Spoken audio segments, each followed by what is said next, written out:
Andrew Murray, le voile déchiré. 5e section, chapitre 7 de l'Épître aux Hébreux, versets 1 à 28. Le nouveau sacerdoce selon l'ordre de Melchisédek.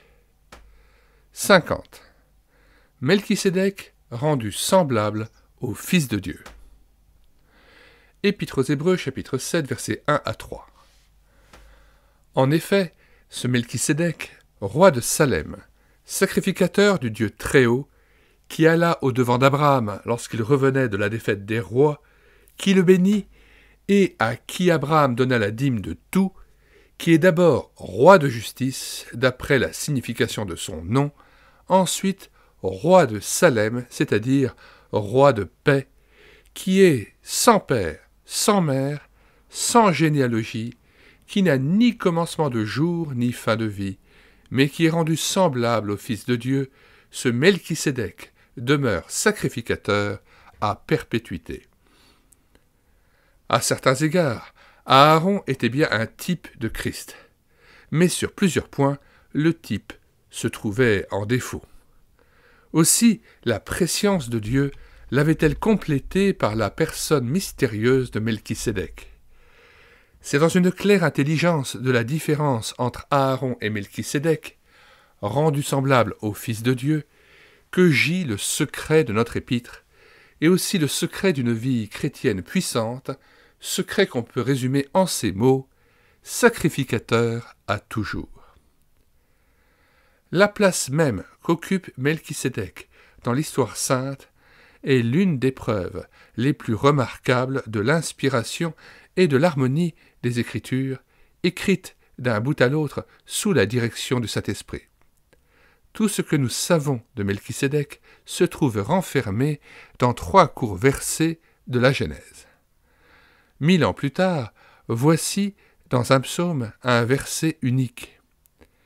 Dieu promet par serment à son Fils le sacerdoce selon l'ordre de Melchisédek. Le sacerdoce, c'est-à-dire la prêtrise. Encore un millier d'années, et ce verset devient le thème, dans notre épître, d'un admirable exposé de la rédemption par Christ. C'est de l'Éternel que cela est venu, c'est un prodige à nos yeux.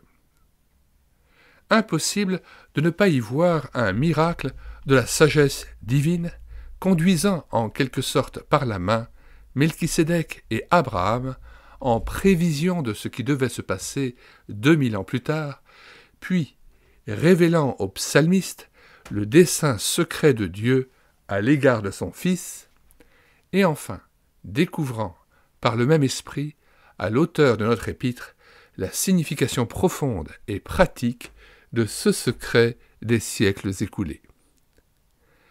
Notre chapitre débute en rappelant le récit de la Genèse avec quelques explications et commentaires. Le nom de Melchisédek signifie en hébreu « roi de justice ». Il est aussi appelé « roi de Salem », sa ville, ou « roi de paix ». Ces 2 titres combinés montrent que Dieu le destinait à être le type de son Fils. Tant l'Ancienne Alliance que la Nouvelle font de la justice et de la paix le résumé des bénédictions du royaume messianique. La paix fondée sur la justice. Le royaume de Dieu consiste dans la justice, dans la paix et dans leur fruit tout naturel, la joie par l'Esprit Saint. Melchisédek était à la fois sacrificateur et roi, chose inconnue dans toute l'histoire d'Israël. Ce qui fut toujours maintenu séparé chez le peuple de Dieu s'est trouvé, par la prescience de Dieu, réuni en celui qui a été rendu semblable au Fils de Dieu. Et c'est la gloire de Christ, comme sacrificateur roi, que notre épître doit spécialement mettre en évidence. Le silence de l'Écriture à propos de la généalogie de Melchisédek, de sa naissance et de sa mort, devait montrer combien son sacerdoce différait de celui d'Aaron et de ses descendants, obligés de pouvoir prouver leur origine. prophétie admirable de Christ, dont le droit au sacerdoce ne provient précisément pas de son origine terrestre, mais de son origine divine et éternelle. Sacrificateur pour toujours, selon l'ordre de Melchisédek. C'est ce mot du psaume qui relie notre épître à la Genèse. Le même esprit qui l'a inspiré et qui plus tard l'a expliqué désire aussi nous en dévoiler le glorieux mystère pour en faire le point de départ d'une expérience vivante de nos cœurs. L'expression « pour toujours » ne signifie pas seulement sans fin, mais infiniment plus. Dieu seul est celui qui est éternel. Sa vie est une vie éternelle. Il n'y a d'éternel que ce qui est divin, ce qui ne change pas, mais possède une jeunesse et une force permanente parce que Dieu s'y trouve. Dire que le sacerdoce de Christ dure à toujours, c'est affirmer que Christ accomplira en nous son œuvre dans la puissance d'une vie impérissable, cette vie qui est vécue dans le ciel. Il vit à toujours, il peut donc sauver parfaitement. Demandons à Dieu de nous faire bien comprendre tout ce que renferme pour nous cette affirmation. Christ est notre Melchisédek, sacrificateur à perpétuité. Si notre être spirituel saisit et s'approprie cette sacrificature éternelle, qui nous communique et maintient en nous, dès ici-bas, une vie immuable et sans fin, il sera, par là même, transporté bien au-dessus de la région de l'effort propre, des instabilités et des défaillances. Il entrera dans le repos de Dieu. Puisque, immuable est son conseil, notre foi et notre espérance le seront aussi. 1. Avec ce chapitre commencent les choses difficiles à comprendre, excepté pour les parfaits, les hommes faits. Pour pouvoir s'assimiler la révélation du sacerdoce éternel, il faut être de ceux qui tendent à la perfection, de ceux qui sont résolus à s'approprier le maximum de ce que Dieu nous offre en Christ. Le talent n'y suffit pas, ce n'est que le cœur assoiffé du Dieu vivant qui pourra en saisir la valeur pratique. 2. Seul le Saint-Esprit, par qui fut racontée l'histoire de Melchisédek, et qui a révélé le serment fait au Fils, puis qui a inspiré l'exposé de notre épître, peut nous rendre participants de la puissance spirituelle et de la bénédiction mise en évidence par cet épître. Il ne le fera que si nous nous attendons à lui, humble et docile. Réalité sainte et bénie. Nous sommes conviés à croire que le Saint-Esprit nous fait pénétrer dans cette vérité quant à la perfection, afin qu'elle devienne, pour nous, une vérité vécue. 3.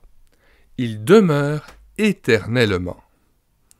Immuable, impérissable, tel est notre Melchisédek. Tel est son sacerdoce céleste. Telle est la vie du croyant qui a appris à se reposer sur lui. 51. Melchisédek et Abraham.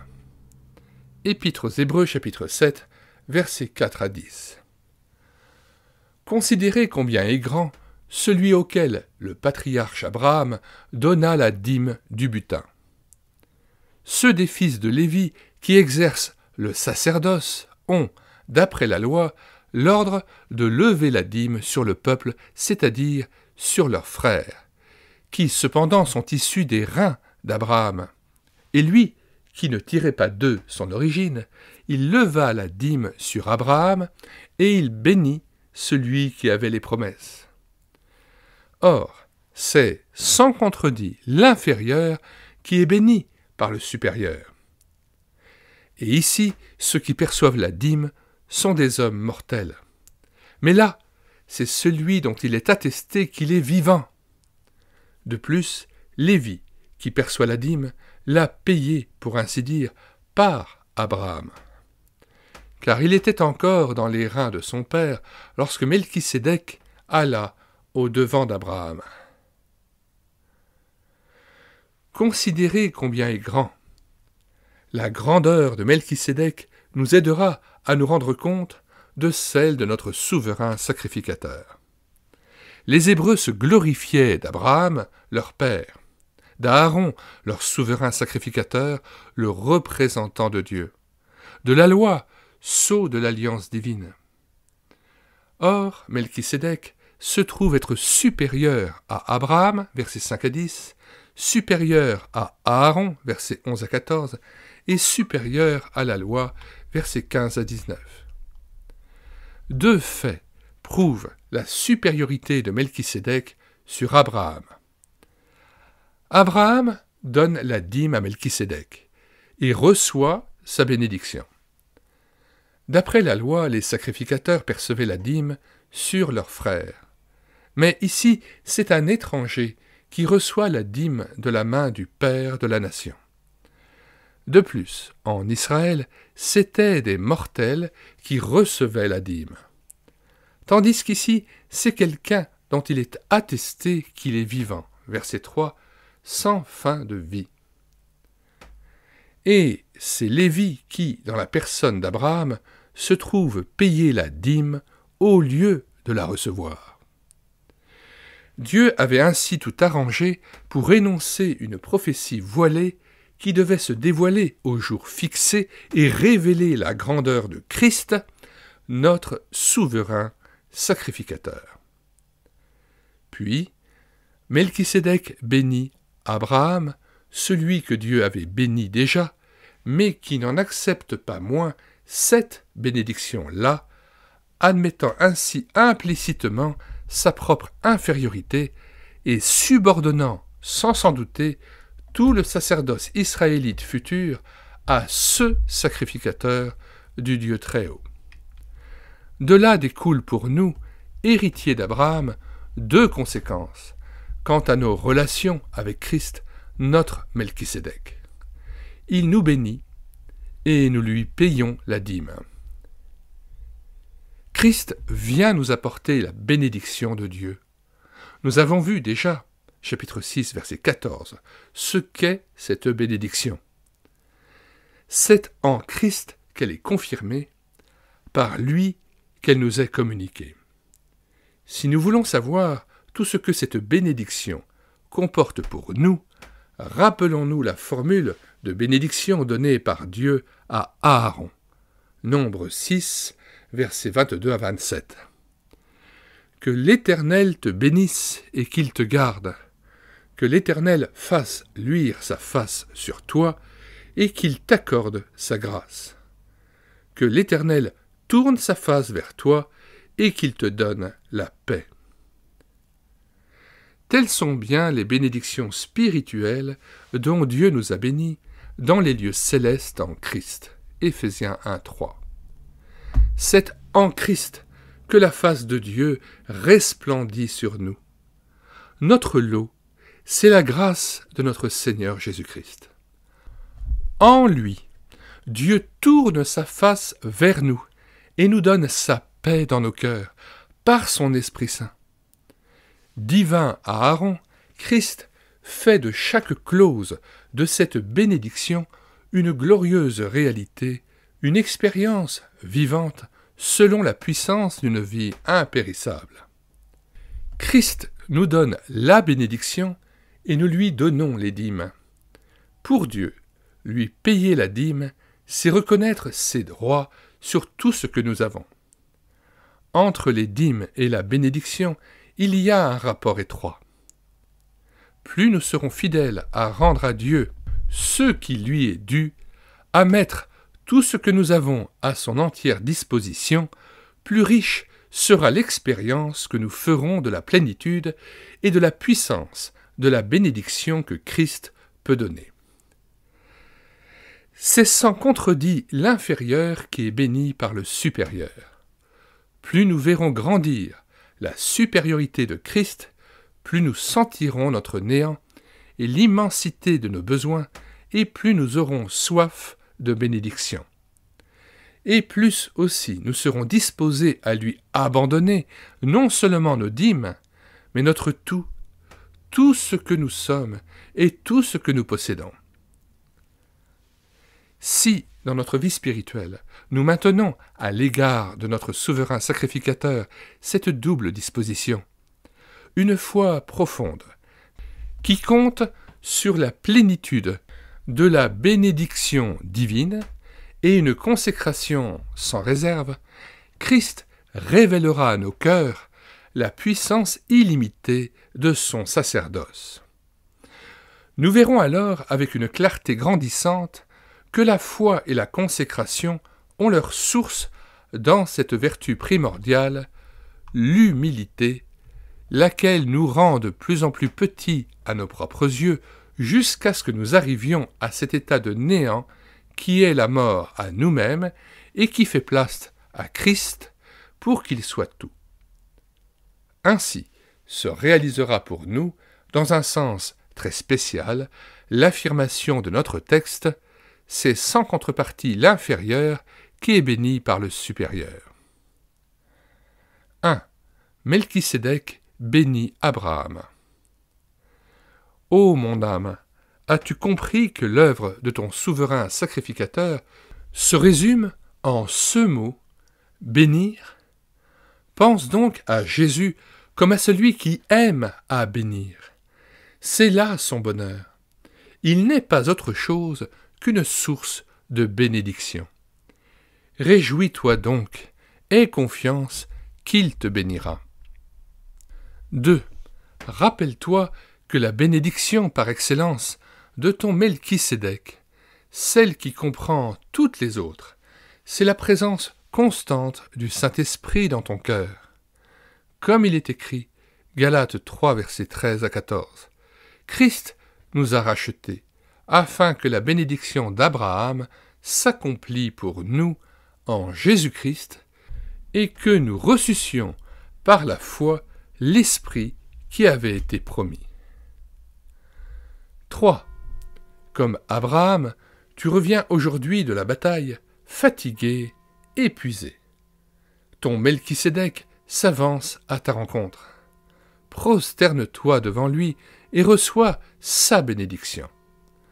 Comme dit le Saint-Esprit, aujourd'hui, crois que Jésus est tout pour toi.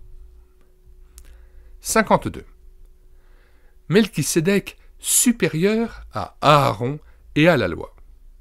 Épître aux Hébreux chapitre 7, versets 11 à 14.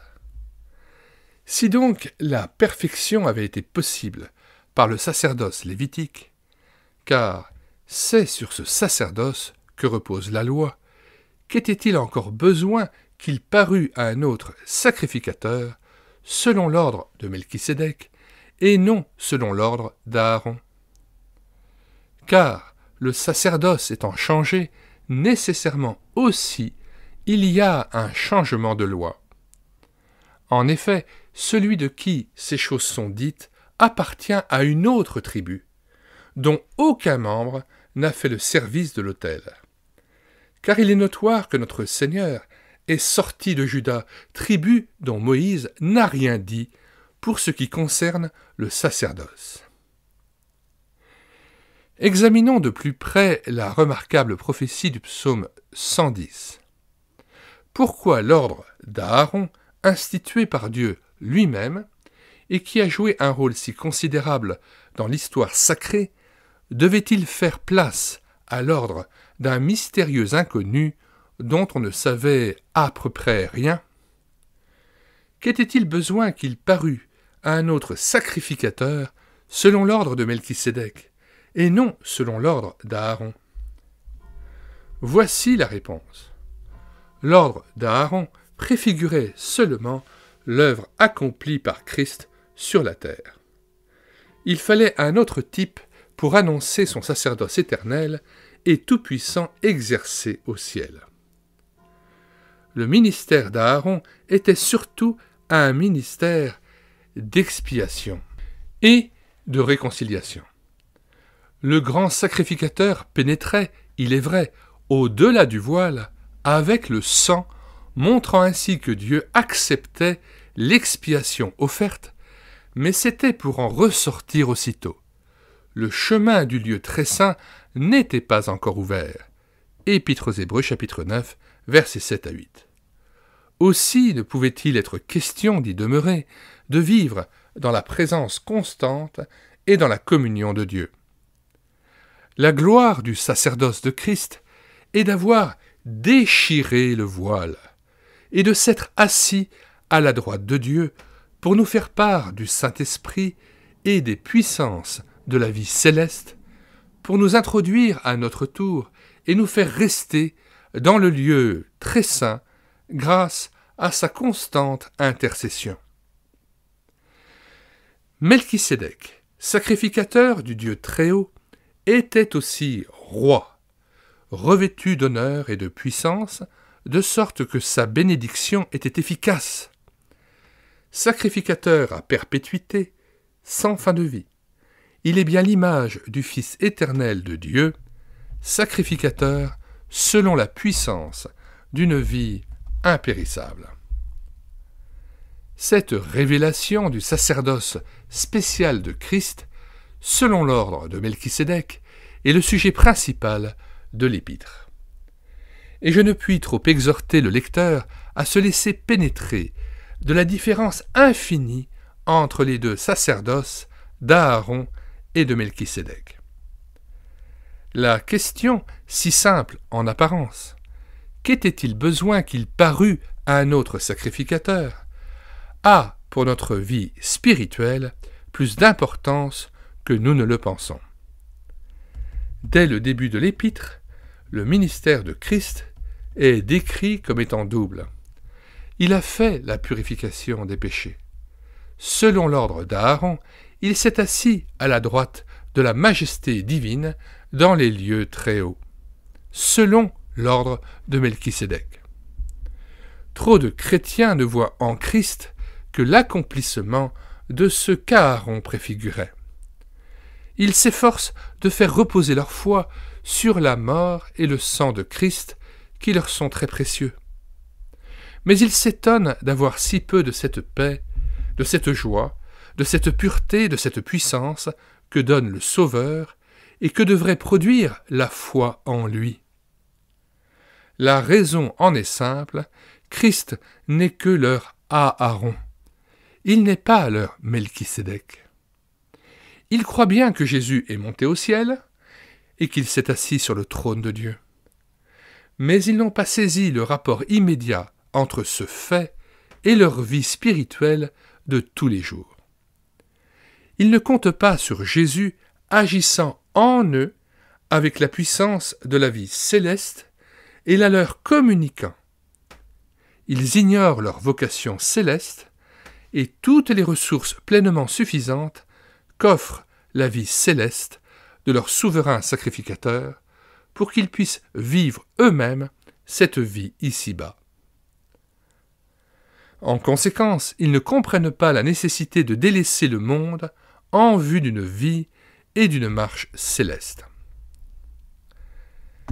C'est dans la faiblesse que, sur la terre, Christ a accompli pour nous son œuvre de rédemption.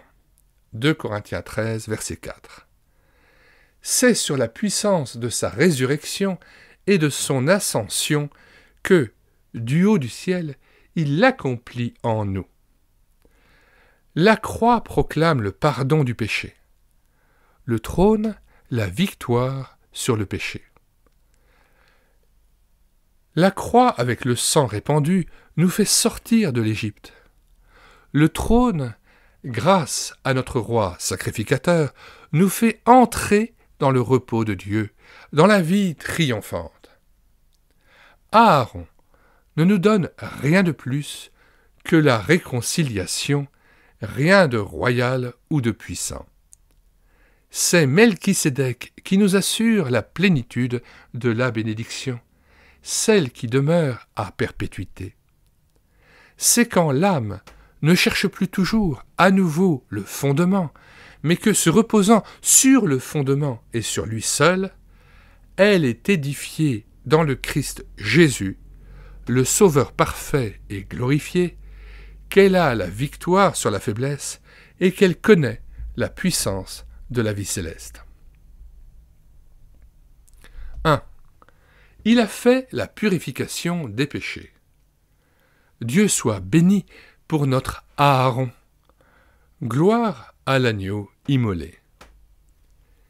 Et s'est assis à la droite de la majesté divine dans les lieux très hauts. Dieu soit béni pour notre Melchisédek. Gloire à l'agneau au milieu du trône.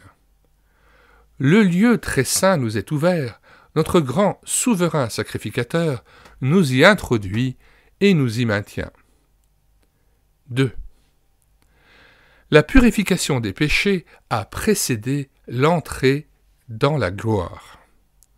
Mais nous n'en avons eu le bénéfice qu'après. De là vient qu'il est parlé ici, chapitre 7, du souverain sacrificateur dans le ciel, puis chapitre 8, du sanctuaire céleste, et ensuite seulement, chapitre 9, de l'efficacité du sang dans le ciel et du haut du ciel en nous. Il faut bien connaître Jésus-Christ au ciel pour connaître l'efficacité purificatrice de son sang. 3. C'est pourquoi, frères saints, qui avaient part à la vocation céleste, considérez Jésus sur le trône céleste. C'est la communion avec un Christ céleste qu'on adore, qui fait le chrétien céleste. 53. Sacrificateur pour toujours, selon la puissance d'une vie impérissable. Épître aux Hébreux, chapitre 7, versets 15 à 17. Cela devient plus évident encore quand il paraît à un autre sacrificateur, à la ressemblance de Melchisédek, institué, non d'après la loi d'une ordonnance charnelle, mais selon la puissance d'une vie impérissable. Car ce témoignage lui a été rendu, tu es sacrificateur pour toujours, selon l'ordre de Melchisédek. Chaque expression dans ce psaume 110 a une riche signification et mérite d'être pesée.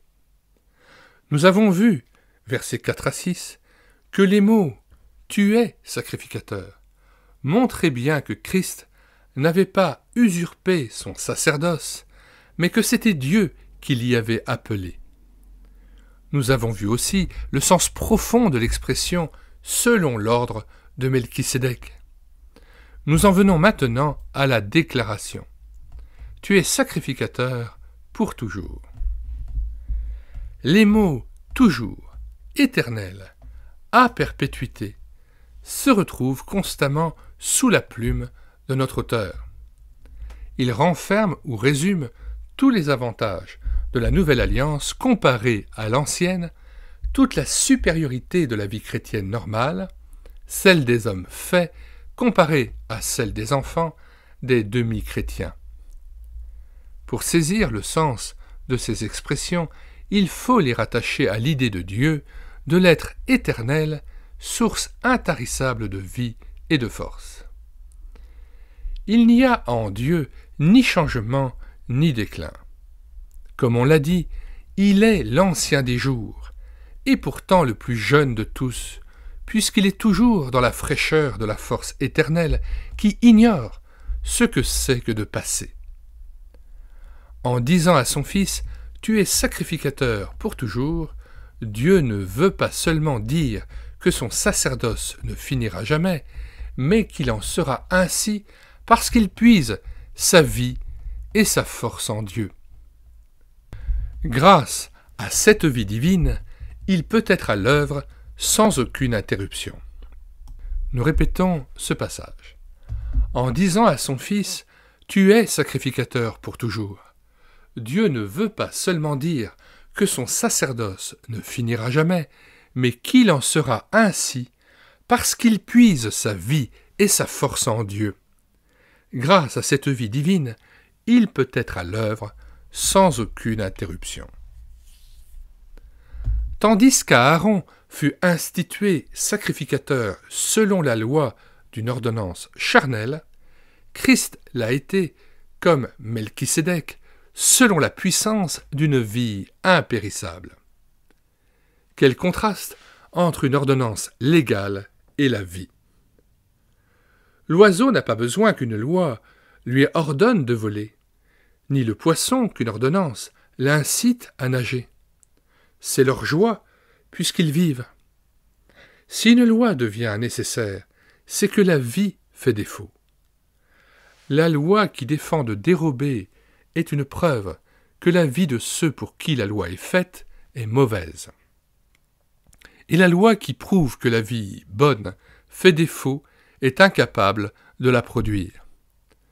Elle peut tenir en bride, réfréner, elle ne peut pas inspirer. Elle peut ordonner, mais non pas donner. La loi qui a fait d'Aaron un sacrificateur n'a rien amené à la perfection, et il a fallu l'annuler à cause de son inefficacité. Ce n'est pas une loi, c'est la puissance d'une vie impérissable qui a fait de Christ le souverain sacrificateur. À ces deux principes correspondent deux sortes de vie intérieure, celle de la loi, typifiée par Aaron, et celle de la grâce, typifiée par Melchisédek. La première est caractérisée par l'effort personnel. Pour témoigner sa reconnaissance envers son Sauveur, le chrétien s'astreint à aimer et à obéir. Mais, et il en est douloureusement conscient, son effort est impuissant autant qu'épuisant. Son obéissance n'est ni spontanée ni joyeuse. Quelle est différente et combien meilleure la vie qui nous est offerte par la Nouvelle Alliance. À cause de leur incrédulité et de leur paresse spirituelle, la majorité des chrétiens n'en connaissent que peu de choses. Mais la voici qui nous est révélée par le Saint-Esprit comme renfermée dans le mystère de Melchisédek. Jésus-Christ est devenu souverain sacrificateur selon la puissance d'une vie impérissable.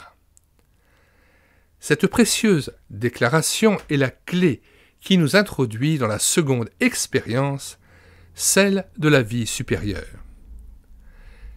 Jésus vit au ciel comme souverain sacrificateur dans la puissance d'une vie impérissable.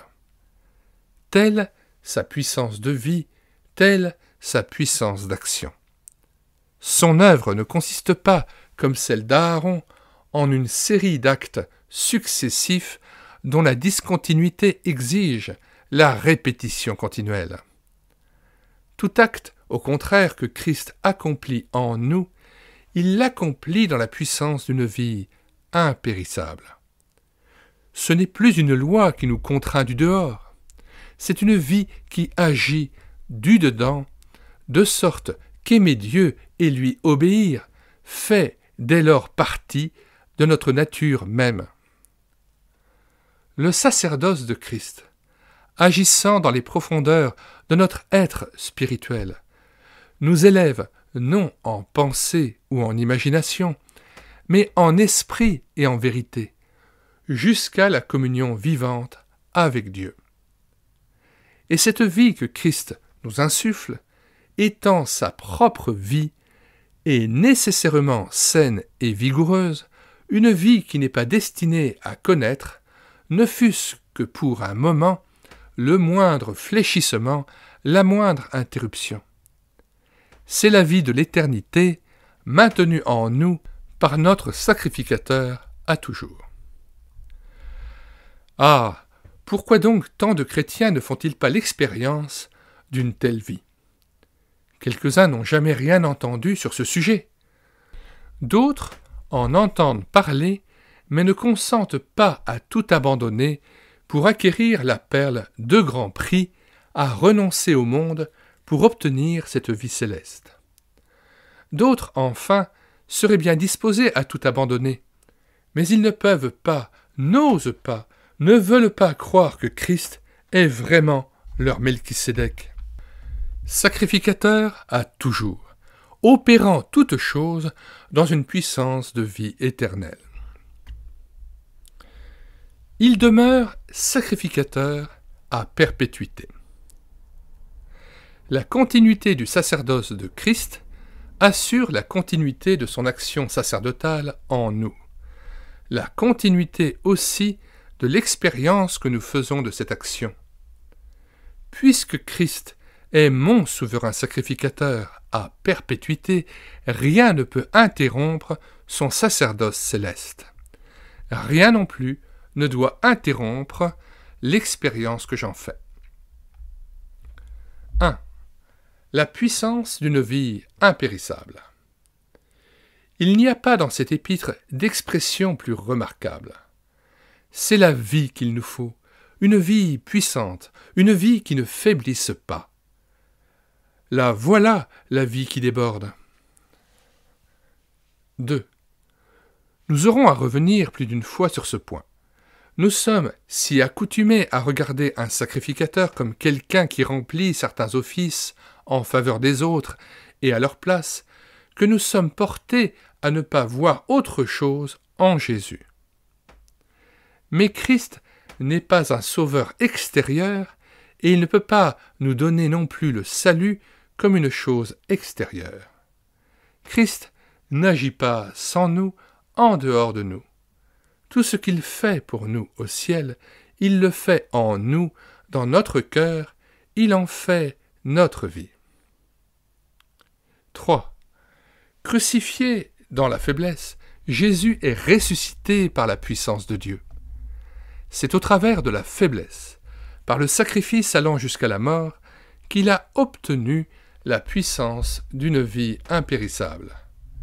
Que tous ceux qui désirent le connaître dans la puissance d'une vie impérissable entrent en communion avec sa mort, qu'ils marchent avec une grande douceur et une profonde humilité de cœur dans le chemin qu'il a parcouru pour arriver au trône. 54. Une meilleure espérance par laquelle nous nous approchons de Dieu. Épître aux Hébreux, chapitre 7, versets 18 à 19. Il y a ainsi abolition d'une ordonnance antérieure à cause de son impuissance et de son inutilité, car la loi n'a rien amené à la perfection, et introduction d'une meilleure espérance par laquelle nous nous approchons de Dieu. Le sacerdoce étant changé, nécessairement aussi, il y a un changement de loi. Épître aux Hébreux, chapitre 5, verset 12. La loi des ordonnances fait place à la puissance d'une vie impérissable. Pourquoi ? Parce que la loi s'est montrée incapable de rien amener à la perfection, ni la conscience, ni l'adorateur. Et c'est la perfection que Dieu réclame, et dont l'âme humaine a soif. Délivrance parfaite du péché et de ses conséquences, communion parfaite avec Dieu. Jésus est venu réaliser et nous communiquer cette perfection que la loi ne pouvait que nous laisser entrevoir et nous faire désirer. Voici comment cette perfection nous est présentée maintenant. Une meilleure espérance par laquelle nous nous approchons de Dieu. Ramener l'homme à Dieu, le faire entrer pleinement dans sa communion, c'est bien ce que voudrait tout vrai sacrificateur. Aaron ne pouvait le faire. Jésus l'a fait. C'est là la gloire de la nouvelle alliance. Il a déjà été question au chapitre précédent, chapitre 6, versets 18 à 19, de cette espérance qui pénètre au-delà du voile et qui nous y fait pénétrer nous-mêmes sur les pas de notre précurseur. Nous nous approchons de Dieu. Tel est bien le but principal de toute l'œuvre de Christ. Nous mettre en mesure de vivre plus près de Dieu. Il n'est pas venu souffrir et mourir seulement pour nous arracher à l'enfer, pour nous rassurer, ni seulement pour gagner notre reconnaissance et notre amour. Il est venu pour nous amener à Dieu, pour faire de nous des fils et des filles de Dieu, vivant dans son intimité. Il y a des chrétiens qui, dans la recherche du salut, ne pensent qu'à eux-mêmes et à leur propre bonheur. Christ n'est pour eux qu'un moyen. D'autres vont plus loin. Ils éprouvent de la gratitude pour Christ, et ils voudraient le connaître et le servir mieux. Mais il leur manque pourtant quelque chose d'indispensable pour avoir un caractère chrétien complet et vigoureux. Ils ignorent que Christ n'est que le chemin, la porte qui mène au Père, et que son grand désir est de nous amener non pas à lui-même, mais au Père. Il veut nous faire vivre comme il a vécu ici-bas, dans une filiale et constante dépendance de Dieu, lui donnant gloire en tout temps. Nous nous approchons de Dieu. Rien de moins ne peut satisfaire son cœur paternel. Il a soif de voir ses enfants jouir de son amour, se trouver heureux en sa présence. Voilà pourquoi il a envoyé son Fils dans le monde. Voilà le vrai salut, le salut complet. Parce que Dieu est notre Créateur, il désire que nous nous soumettions à lui en comptant qu'il fera son œuvre en nous. Parce qu'il est Dieu juste et saint, il désire que nous nous abandonnions sans réserve à sa volonté bonne et sage. Parce qu'il est le Dieu invisible, il nous demande de marcher par la foi et non par la vue, de nous attacher à l'invisible au lieu de nous laisser séduire par le visible. L'homme a été créé pour la communion avec Dieu. Vivre près de Dieu, c'est respirer l'air natal. C'est là ce que rend possible le sacerdoce céleste. C'est là ce que Dieu nous demande de rechercher. Ce qu'il veut, c'est un accord profond, intime, spirituel, une harmonisation, une mise à l'unisson de notre volonté avec la sienne. À mesure que son esprit nous rend participants de sa nature divine, et que nous comprenons mieux ses pensées, que nous nous associons mieux à ses désirs, nous nous approchons de lui, nous nous unissons à lui. Nous nous approchons de Dieu. S'il n'en est pas ainsi, l'œuvre de Christ n'aurait pas abouti mieux que la loi. Le voile du temple aurait été déchiré en vain. Au travers du voile déchiré, Jésus nous a ouvert l'accès au lieu très saint. Nous pouvons avec assurance entrer et paraître devant Dieu. Assis sur le trône, notre souverain sacrificateur peut, par le Saint-Esprit, nous faire habiter dans le lieu très saint, dans l'intimité de Dieu, non pas exceptionnellement, mais tous les jours de notre vie, selon la puissance d'une vie impérissable. La vie agit toujours du dedans. Pénétrant dans notre vie, Christ la renouvelle. Il l'élève. Sa vie céleste devient nôtre, et la présence de Dieu nous enveloppe et brille sur nous comme la lumière du soleil. Il peut tellement répandre dans nos cœurs l'amour de Dieu que sa présence nous soit une joie de tous les instants. Nous nous approchons de Dieu. S'il n'en est pas ainsi, notre foi n'est pas entrée en possession des richesses que Christ lui a acquises. Accoutumons-nous à croire l'invraisemblable, ce qui est impossible à l'homme, ce que Dieu promet, ce que Christ rend possible. Une vie vécue jour après jour, au-delà du voile, devant la face de Dieu. Christ est la porte. Quelle porte? La porte du cœur de Dieu. Par Christ, je puis entrer, demeurer dans l'amour de Dieu, demeurer en Dieu et lui en moi. Porte vivante, Christ me prend dans ses bras et m'introduit auprès de Dieu. 1. Une vie vécue près de Dieu. Voilà cette meilleure espérance qui pénètre au-delà du voile. Retenons ferme cette espérance dont nous nous glorifions. Saisissons-la dans sa plénitude. L'espérance ne confond point. 2. Près de Dieu, loin du monde. Près du monde, loin de Dieu. Le sentier frayé par Jésus n'était qu'humilité et douceur, obéissance et mort. Jésus n'a pu le frayer qu'au prix d'un renoncement complet et douloureux. Mais il a conquis ainsi le pouvoir de nous entraîner à sa suite par la puissance d'une vie impérissable, si toutefois nous sommes droits de cœur. 3. Près de Dieu. Est-ce bien là ta vie, ton ambition, ton attente? C'est le salut que Christ a préparé pour toi et dont il désire te mettre en possession. 55. Jésus, garant d'une alliance plus excellente. Épître aux Hébreux, chapitre 7, versets 20 à 22.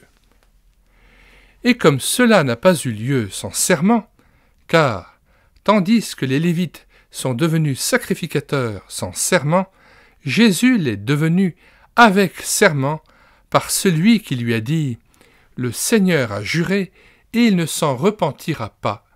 Tu es sacrificateur pour toujours, selon l'ordre de Melchisédek. » Jésus est par cela même le garant d'une alliance plus excellente.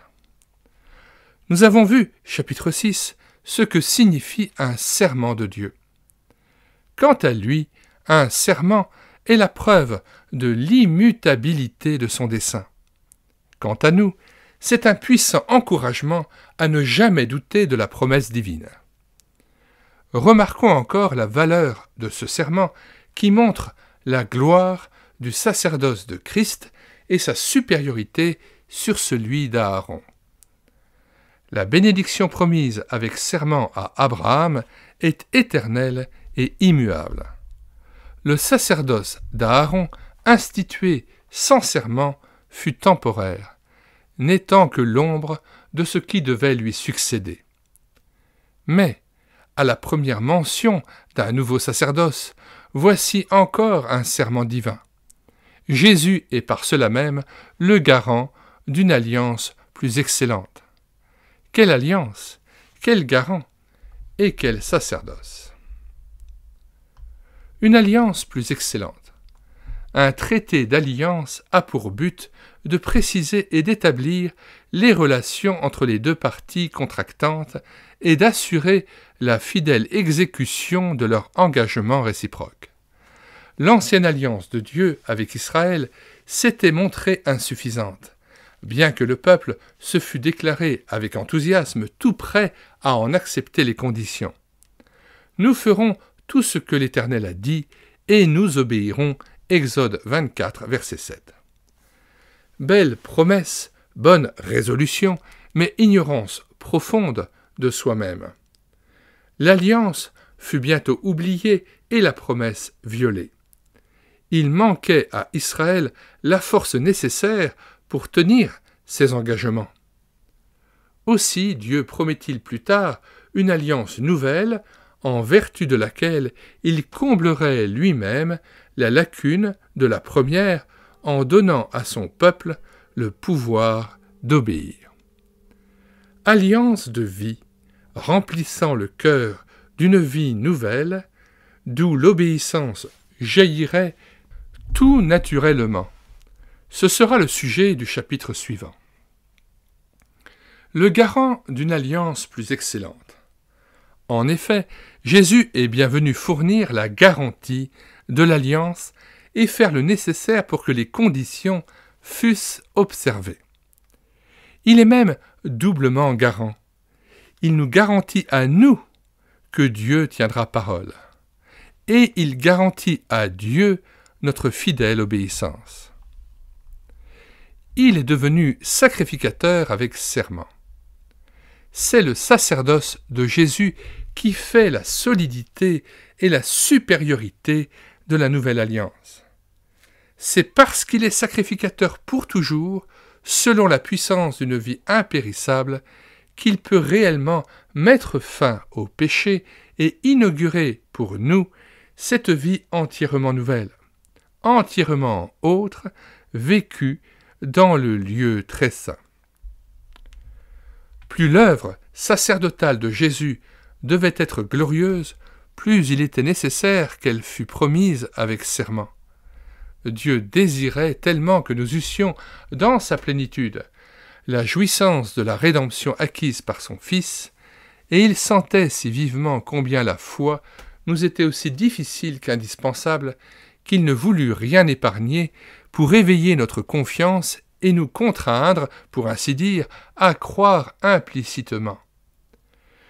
Comme s'il ne nous suffisait pas de savoir que notre souverain sacrificateur est son propre Fils, infiniment puissant, qu'il est le Fils de l'homme, notre frère, compatissant et fidèle, et en même temps le Christ, roi glorifié, il jura par lui-même, il engagea son honneur pour nous mettre en demeure de croire que ce sacrificateur à toujours qu'il nous a donné est vraiment celui qui nous sauve parfaitement et pour l'éternité.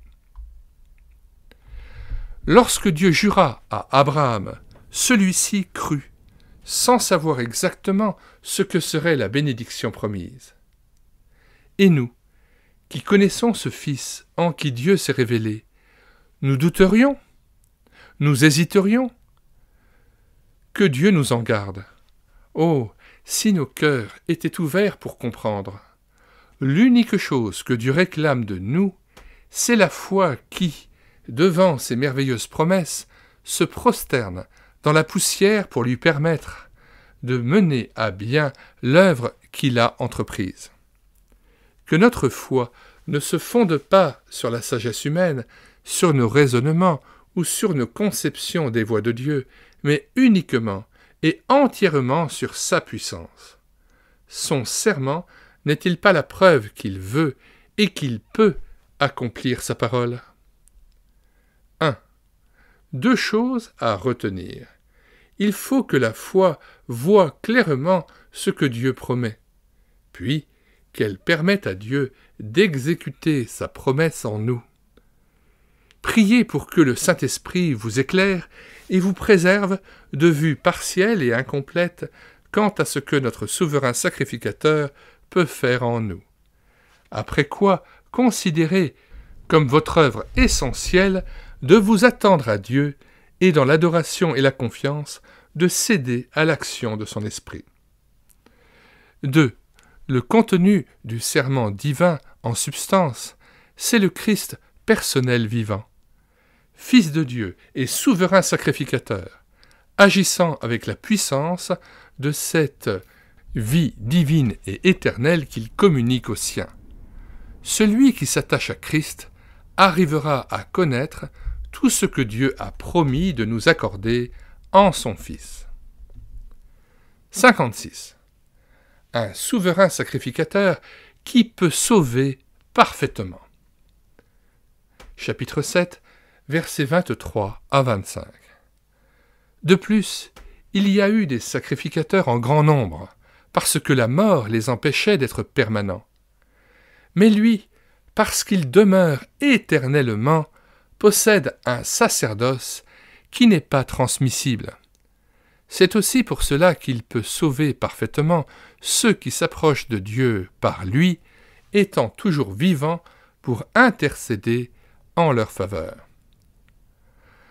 Dans le sacerdoce, selon l'ordre d'Aaron, les sacrificateurs, étant tous mortels, se succédaient continuellement les uns aux autres. Ce sacerdoce est ainsi tout entier caractérisé par les changements, la faiblesse et la mort. il ne pouvait rien effectuer de permanent, ni de durable, encore moins d'éternel. Et ce même cachet d'impuissance et d'instabilité marquait aussi la vie intérieure des adorateurs. Mais lui, parce qu'il demeure éternellement, possède un sacerdoce qui n'est pas transmissible. Lui-même est l'Éternel qui demeure prêtre à toujours. Son sacerdoce ne peut changer. La vie par la puissance de laquelle il exerce ce sacerdoce ne peut changer non plus. Et la vie qu'il communique en vertu de ce sacerdoce est une vie qui ne change pas. Son sacerdoce est éternel, toujours vivant, toujours à l'œuvre. C'est aussi pour cela qu'il peut sauver parfaitement ceux qui s'approchent de Dieu par lui. Il demeure éternellement. Pas un moment où sa sollicitude sacerdotale soit en défaut, où il ne soit pas prêt à sympathiser, à secourir, à déployer sa puissance en notre faveur, étant toujours vivant pour intercéder. Il est un avocat fidèle, plaidant sans cesse avec amour devant le Père, pour le moindre de ses rachetés et pour le moindre de leurs besoins. Il sait si intimement identifié avec ceux qu'il appelle ses frères que sa personne même, sa présence seule, est une constante prière en leur faveur. Sans cesse aussi, Dieu répand sur lui, en réponse à cette prière, le témoignage de son bon plaisir par la puissance du Saint-Esprit. Et sans cesse encore, il est répandu de lui sur ses rachetés sa grâce opportune et secourable. Il peut sauver parfaitement. Bien des chrétiens se plaignent que leurs expériences sont si changeantes que le sentiment bienheureux de l'amour et de la grâce de Dieu ne dure pas et que ce qu'ils connaissent du pouvoir de Christ pour garder et purifier ne se maintient pas. Avec un changement de circonstances, hélas, vient trop souvent un changement dans leur expérience de la proximité de Dieu et de son pouvoir rédempteur. Ah, si Christ était toujours pour eux ce qu'il est de temps à autre, leur joie serait parfaite, leur salut complet. Eh bien, nous avons ici précisément la promesse qui répond à leurs besoins.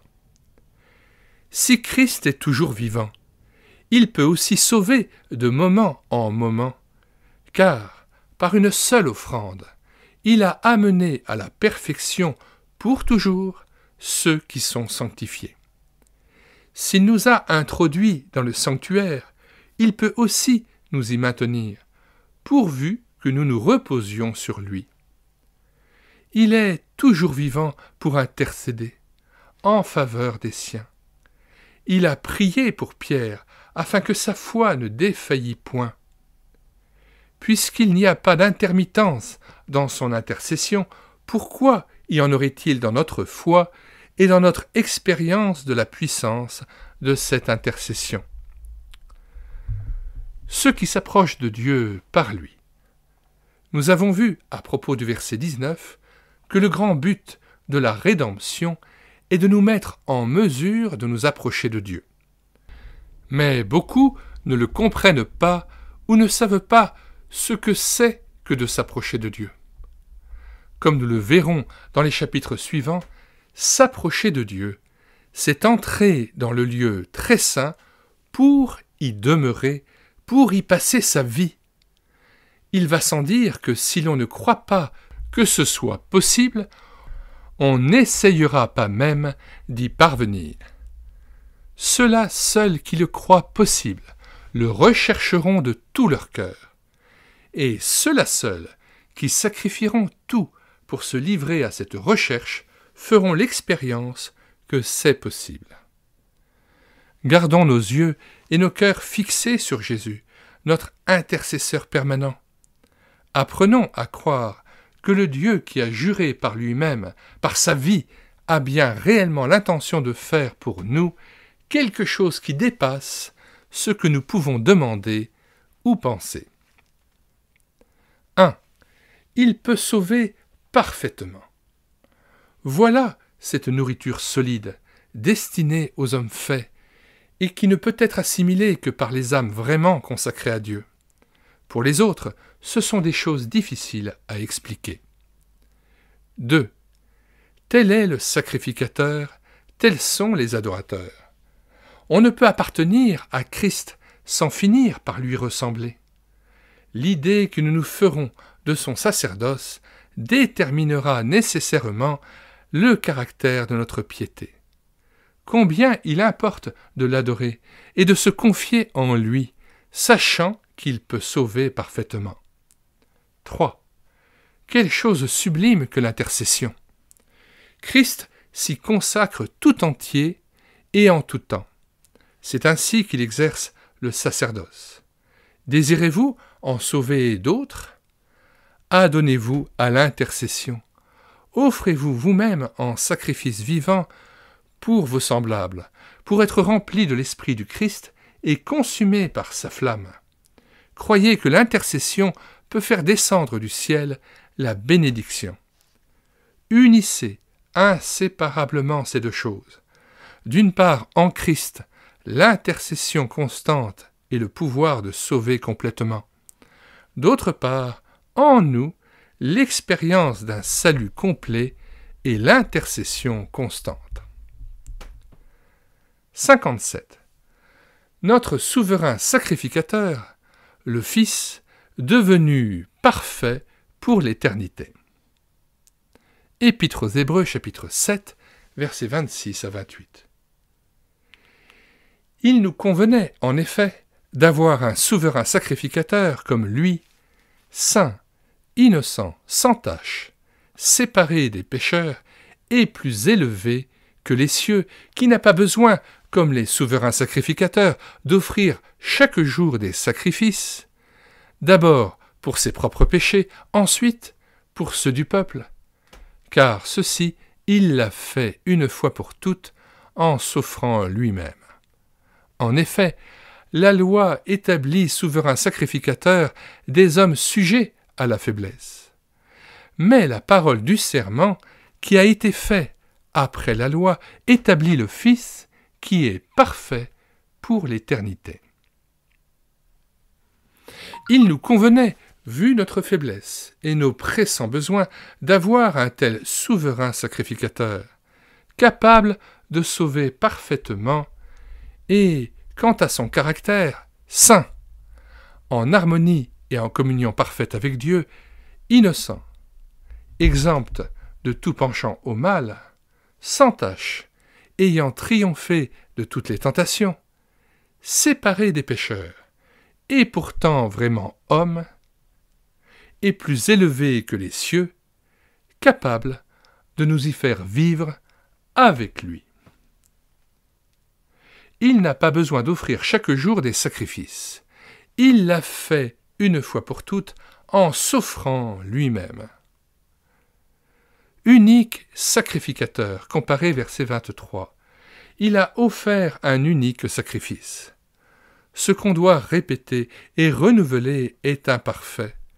Ce qu'il n'est besoin de faire qu'une fois pour toutes est parfait et définitif. Comparé chapitre 9, versets 26 à 28. Il s'est offert lui-même. C'est la première mention de son sacrifice. Sa mort avait été mentionnée au chapitre 2, verset 14. On voit ici que cette mort était une immolation sur l'autel. Christ est à la fois sacrificateur et victime. Par son sacerdoce, tel qu'il l'exerce dans le ciel, il donne efficace au sang et au sacrifice qu'il a offert sur la terre. En effet, la loi, pour éveiller l'espoir et la soif d'une communion réelle et céleste avec Dieu, établit souverain sacrificateur des hommes sujets à la faiblesse. Mais, ce que la loi ne pouvait faire, la parole du serment établit le Fils qui est parfait pour l'éternité. Ces derniers mots résument toute la première partie de l'épître. Le chapitre 1 parlait du Fils de Dieu, de sa gloire divine et de sa vie divine, dont il peut nous rendre aussi participants. Le chapitre 2 du Fils de l'homme élevé à la perfection par les souffrances et par l'obéissance. Il a ainsi rendu parfaite une nature humaine nouvelle, qu'il nous communique du ciel par le Saint-Esprit. Le chapitre 7 nous a appris ce qui concerne le souverain sacrificateur selon l'ordre de Melchisédek, établi en vertu d'une vie impérissable et par là même capable de sauver parfaitement, étant toujours vivant pour intercéder. Il nous convenait en effet d'avoir un tel souverain sacrificateur. Mais, d'autre part, qu'est-ce qu'il nous convient d'être envers lui? À tout le moins, il convient que nous fassions tout ce qui est en notre pouvoir pour faire une expérience décisive et complète de sa puissance rédemptrice.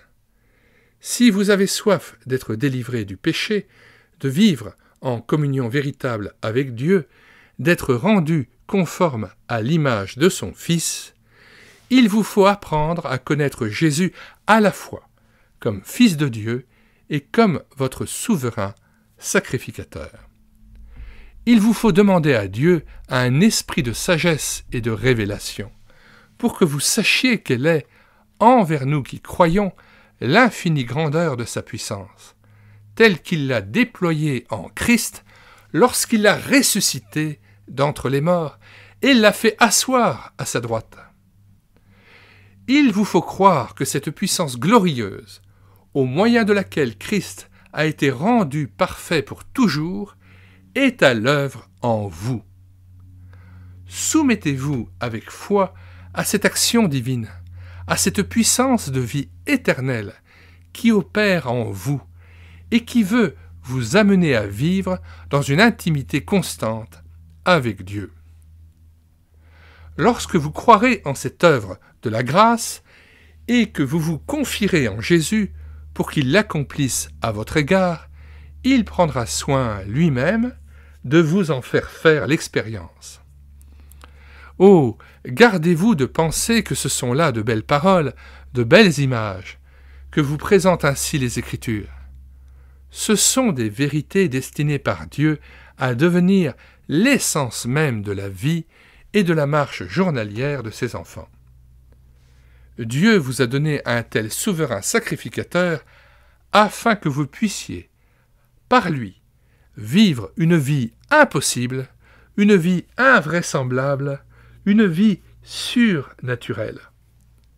Quand Jésus, monté au ciel, se fut assis sur le trône, ses disciples durent attendre qu'il leur communiquât lui-même, d'en haut, l'esprit et la puissance de la vie céleste dont il venait de prendre possession pour eux. C'est ce même Saint-Esprit, venant demeurer en nous comme en eux, au jour de la Pentecôte, qui seul peut faire que la vérité, mise en évidence par cet épître, devienne en nous une réalité vivante. 1.